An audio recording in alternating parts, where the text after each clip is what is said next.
പത്തരമാറ്റിൽ ഇനി വരാനിരിക്കുന്ന നല്ല രസകരമായിട്ടുള്ള ഒരു എപ്പിസോഡിൻ്റെ റിവ്യൂ ആണ് കേട്ടോ പറയുന്നത്. അങ്ങനെ നമ്മുടെ നയന സർജറിയൊക്കെ കഴിഞ്ഞ് സുഖമായതിനു ശേഷം ഹോസ്പിറ്റലിൽ നിന്നും നേരെ തൻ്റെ സ്വന്തം വീട്ടിലേക്കാണല്ലോ പോകുന്നത്. ദേവയാനി അനന്തപുരിയിലേക്കുമാണ് പോകുന്നത്. അങ്ങനെ കുറേ നാളുകൾ മുന്നോട്ട് കടന്നുപോയി. ഒടുവിൽ ദേവയാനി എല്ലാ സത്യങ്ങളും തിരിച്ചറിയുന്നുണ്ട് കേട്ടോ. അങ്ങനെ നമ്മുടെ നയനയെ ദേവയാനി കൂട്ടിക്കൊണ്ടുവരുന്നൊക്കെയുണ്ട്.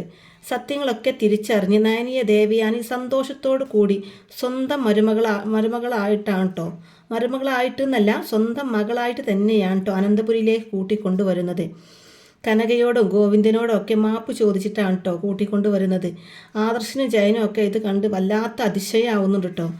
പക്ഷേ ഈ സത്യങ്ങളൊന്നും അറിയാത്ത കുറച്ച് പേർ അനന്തപുരിയിലുണ്ട്.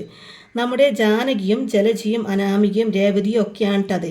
നമ്മുടെ നവ്യക്കാണെങ്കിലും ദേവയാനി സത്യങ്ങളൊക്കെ തിരിച്ചറിഞ്ഞു എന്നുള്ളത് നവ്യക്കും അറിയില്ല കേട്ടോ. അപ്പോൾ ഇവർ സത്യങ്ങളൊന്നും അറിഞ്ഞിട്ടില്ലല്ലോ. കൂട്ടിക്കൊണ്ട് വരാൻ പോയി എന്ന് മാത്രമേ ഇവർക്കറിയൂ. വീട്ടിലെ ജോലികൾ ചെയ്യാൻ ഒരു വേലക്കാരിയില്ല. അതുകൊണ്ടാണ് നമ്മുടെ നയനയെ തിരിച്ച് വീട്ടിലേക്ക് കൂട്ടിക്കൊണ്ട് വരുന്നതെന്നാണ് കേട്ടോ ഇവരുടെയൊക്കെ വിചാരം. അതാണ് ഇവർ വിചാരിച്ചു വെച്ചിരിക്കുന്നത്. ദേവയാനിയാണെങ്കിൽ താൻ അറിഞ്ഞ സത്യങ്ങളൊന്നും ഇവരോട് പറഞ്ഞിട്ടുമില്ല. അങ്ങനെ നമ്മുടെ നയന വീട്ടിലേക്ക് തിരിച്ചെത്തി. നയന വീട്ടിലേക്ക് കയറി വന്നതും തുടങ്ങിയല്ലോ അനാമികയുടെ പോര്.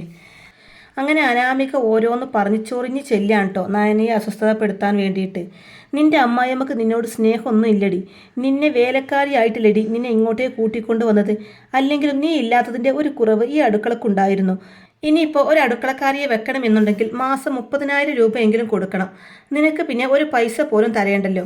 അതിനടി എൻ്റെ വല്യമ്മ നിന്നെ കൂട്ടിക്കൊണ്ട് വന്നത്, അല്ലാതെ നിന്നോടുള്ള സ്നേഹം കൊണ്ട് കൊണ്ടുവന്നതൊന്നുമല്ല എന്നൊക്കെ പറഞ്ഞുകൊണ്ട് അനാമിക നയനയെ കളിയാക്കുകയാണ് കേട്ടോ.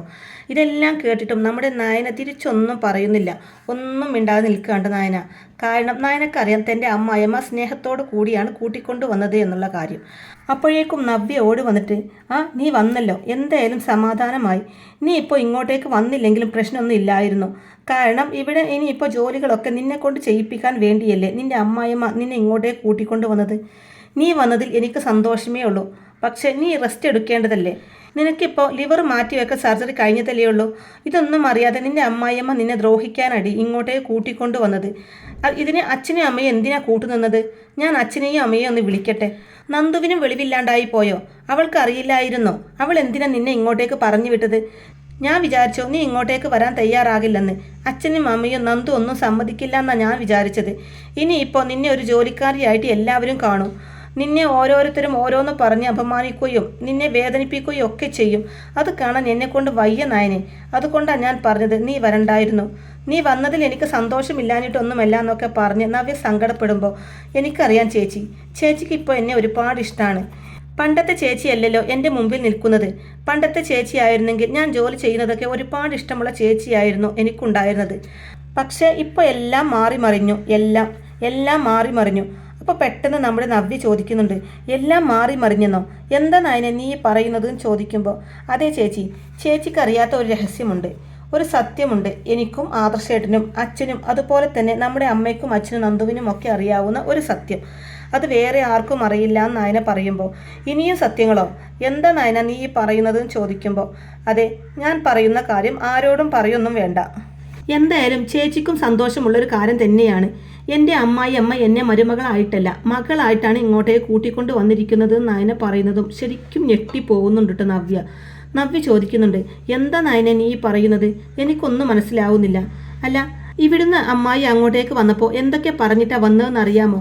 നയനയെ തല്ലിക്കൊല്ലണമെന്നും അവൾ ദാനമായിട്ട് തന്ന ഒന്നും എനിക്ക് വേണ്ടാന്നൊക്കെ പറഞ്ഞിട്ടാണ് വന്നത്. ഞാൻ നിന്നോട് ഫോണിൽ സംസാരിക്കുന്നത് മുഴുവൻ അമ്മായി കേട്ടായിരുന്നു. അങ്ങനെയാ കരൾ പകുത്തു നൽകിയത് നീയാണെന്ന് അമ്മായി അറിഞ്ഞത്. പക്ഷേ അമ്മായി അപ്പോഴും ദേഷ്യത്തോടു കൂടി തന്നെയായിരുന്നു. ഇവിടുന്ന് അങ്ങോട്ട് വന്നത് വേറൊന്നിനുമല്ല, നിന്നെ കൂട്ടിക്കൊണ്ട് വന്നത് ഒരു വേലക്കാരിയെ പോലെ നിന്നെ കൊണ്ട് ജോലി ചെയ്യിപ്പിക്കാനാണ്. പിന്നെ എങ്ങനെയാ നിന്നെ ഒരു മകളെ പോലെ അമ്മായി കാണുന്നത്? നിന്നോട് സ്നേഹമുണ്ടെന്ന് നിനക്ക് മനസ്സിലായത്? എനിക്കത് വിശ്വസിക്കാൻ കഴിയുന്നില്ലെന്ന് പറയുമ്പോൾ, വിശ്വസിക്കണം ചേച്ചി, വിശ്വസിച്ചേ പറ്റൂ. എൻ്റെ അമ്മായിയമ്മയുണ്ടല്ലോ സത്യം തിരിച്ചറിഞ്ഞിരിക്കുകയാണ്. സത്യം തിരിച്ചറിഞ്ഞു എന്ന് മാത്രമല്ല, എൻ്റെ അമ്മായിയമ്മക്ക് തിരിച്ചറിവ് വന്നിരിക്കുക. എൻ്റെ അമ്മായിയമ്മ എന്നെ മകളെ പോലെ സ്നേഹിച്ച എന്നെ ഇങ്ങോട്ടേക്ക് കൂട്ടിക്കൊണ്ട് വന്നത്. അതൊക്കെ ഞാൻ ചേച്ചിക്ക് വ്യക്തമായിട്ട് പറഞ്ഞു തരാൻ ചേച്ചി. അല്ല, അമ്മയും അച്ഛനും ചേച്ചിയെ വിളിച്ചില്ലായിരുന്നല്ലേ? വിളിച്ചിരുന്നെങ്കിൽ അമ്മയും അച്ഛനും ചേച്ചിയോട് കാര്യങ്ങളൊക്കെ പറഞ്ഞേനെ. ഏതായാലും ഇനിയിപ്പോൾ ഇത് വേറെ ആരും ഒന്നും അറിയണ്ട. അനാമികയോ അനാമികയുടെ അമ്മയോ ജലജ അപ്പച്ചിയോ ചെറിയമ്മയോ ഇവരാരും ഇതറിയരുത്. ഇതറിഞ്ഞു കഴിഞ്ഞിട്ടുണ്ടെങ്കിൽ ചിലപ്പോൾ എന്നെയും അമ്മയെയും തെറ്റിക്കാൻ ശ്രമിക്കും. അതുപോലെ തന്നെ അമ്മയെയും എന്നെയും ഉപദ്രവിക്കാനോ കൊല്ലാനോ ഇനിയും ശ്രമിക്കും എന്നൊക്കെ എൻ്റെ അമ്മായിയമ്മക്ക് നന്നായിട്ടറിയാം. അതുകൊണ്ടാണ് ഇപ്പോൾ ആദർശേട്ടൻ്റെ അമ്മ ഈ കാര്യങ്ങളൊന്നും പറയണ്ടെന്ന് പറഞ്ഞത്. അതുകൊണ്ട് ചേച്ചി ഇതാരോടും പറയാൻ നിൽക്കണ്ടെന്ന് നയന പറയുമ്പോഴേക്കും, ഇല്ല നയനെ, ഞാൻ ഒരിക്കലും ഇതാരോടും പറയാൻ നിൽക്കുന്നില്ല. എന്തായാലും എനിക്ക് സന്തോഷമായി നയനെ. നിന്റെ ജീവിതം ഇതുപോലെ നന്നായി കാണുമ്പോൾ എനിക്ക് സന്തോഷം തോന്നുക. നിനക്ക് ആകെ ഉണ്ടായിരുന്ന ഒരു കുറവ് എന്ന് പറയുന്നത് നിന്റെ അമ്മായിയമ്മ നിന്നെ സ്നേഹിക്കുന്നില്ല എന്നതായിരുന്നു. പക്ഷേ നിന്റെ അമ്മായിയമ്മ നിന്നെ സ്നേഹിച്ചു തുടങ്ങി. നിനക്കൊരു ഭർത്താവിൻ്റെ സ്നേഹം കിട്ടിത്തുടങ്ങി. അതുപോലെ തന്നെ നമ്മുടെ വീട്ടുകാർക്ക് വേണ്ടി നിന്റെ ഭർത്താവ് ഒരുപാട് കാര്യങ്ങൾ ചെയ്യുന്നുണ്ട്. അമ്മയ്ക്കും അച്ഛനും നന്ദുവിനും കൂടെ താമസിക്കാൻ ഒരു വലിയ വീട് തന്നെ മേടിച്ചു കൊടുത്തു. ഇതിൻ്റെയൊക്കെ കാരണക്കാരൻ നീ തന്നെയാണ്. നിന്റെ നല്ല മനസ്സാനായിന്. പക്ഷേ എൻ്റെ ജീവിതം ഇപ്പോഴും പഴയ പടി തന്നെ കിടക്കുക. ഒരു ഭർത്താവുണ്ടെന്ന് പറഞ്ഞിട്ട് കാര്യമുണ്ടോ? ഒരു കുഞ്ഞിനെ പ്രസവിക്കാറായിട്ട് പോലും എന്നെ ഭാര്യയായിട്ട് കാണുന്നില്ല. ഒരു അമ്മായിയമ്മ ഉണ്ടെന്ന് പറഞ്ഞിട്ട് കാര്യമുണ്ടോ? അമ്മായിയമ്മ ഈ വയറ്റിൽ കിടക്കുന്ന സ്വന്തം മകൻ്റെ കുഞ്ഞിനെ കൊല്ലാൻ വേണ്ടി ശ്രമിച്ചു കൊണ്ടിരിക്കുന്ന ഒരു അമ്മായിയമ്മ. ഏതായാലും നിന്റെ ജീവിതം രക്ഷപ്പെട്ടല്ലോ. എനിക്കത് മതി. എനിക്കത് മാത്രം മതി. ഞാൻ ചെയ്തതിനൊക്കെ ഞാൻ തന്നെ അനുഭവിക്കണമല്ലോ. നീ ചെയ്ത നല്ല കാര്യത്തിന് നിനക്ക് കിട്ടുന്ന നന്ദിയാണ് നയന ഇതൊക്കെ എന്നെല്ലാം പറഞ്ഞ് നവ്യ നയനയെ എങ്ങനെ ആശ്വസിപ്പിക്കുകയാണ് കേട്ടോ.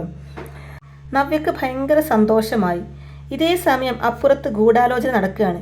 ഇനി എങ്ങനെ നയനയെ ഇവിടുന്ന് വെളിയിലാക്കും എന്ന ഗൂഢാലോചനയാണ് നടക്കുന്നത്. ജാനകിയും ജലജിയും കൂടെയാണ് നയനയെ അനന്തപുരിയിൽ നിന്നും ആട്ടി ഇറക്കണം എന്ന് തീരുമാനിക്കുന്നത്.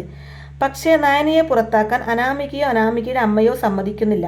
അനാമികയുടെ അമ്മയും പറയുന്നത്, നിങ്ങൾ എന്തിനാ ഇത്ര പാടുപെട്ട് അവളെ പുറത്താക്കുന്നത്?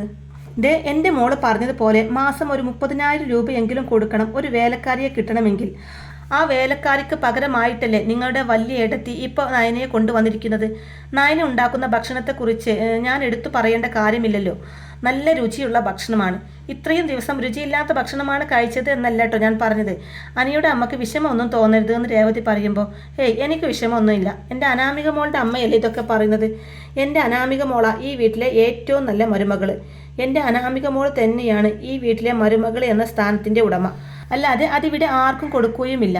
ഇനിയിപ്പോൾ ആര് എന്തൊക്കെ ചെയ്താലും കിട്ടാനും പോകുന്നില്ല എന്ന് പറയുമ്പോഴേക്കും നമ്മുടെ രേവതി പറയാണ്, എങ്കിൽ പിന്നെ നമുക്കൊരു കാര്യം ചെയ്യണം.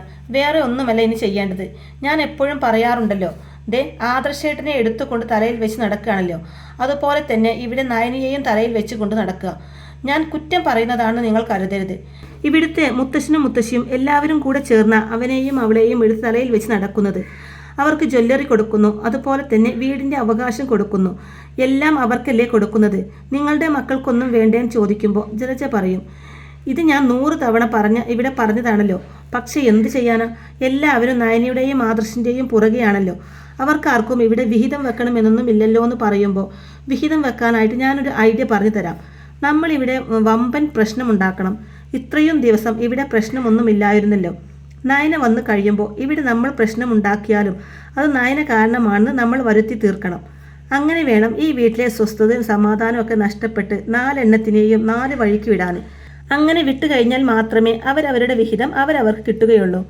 ഇനി എൻ്റെ മോൾക്ക് കിട്ടാൻ വേണ്ടിയൊന്നും അല്ല കേട്ടോ ഞാൻ ഇതൊക്കെ പറയുന്നത്. എൻ്റെ മോൾക്ക് ഒരുപാട് സ്വത്ത് ഞങ്ങൾ തന്നെ ഉണ്ടാക്കി വെച്ചിട്ടുണ്ട്. പിന്നെ നിങ്ങളുടെ നല്ലതിന് വേണ്ടിയിട്ടാണ് ഞാൻ ഇതൊക്കെ പറയുന്നത് എന്നിങ്ങനെ രേവതി ബുദ്ധി ഉപദേശിച്ച് കൊടുക്കുകയാണ് കേട്ടോ. അപ്പോൾ രേവതി ഇങ്ങനെയൊക്കെ പറയുന്നത് കേൾക്കുമ്പോൾ നമ്മുടെ ജാനകിക്ക് അത് അത്രക്ക് അങ്ങ് ഇഷ്ടപ്പെടുന്നില്ല കേട്ടോ. ജാനകി പറയാണ്, അതിൻ്റെ ഒന്നും ആവശ്യമില്ല. നയന ദുഷ്ടത്തിയാ, ശരിയാ, എനിക്ക് നയനയെ ഇഷ്ടമില്ല.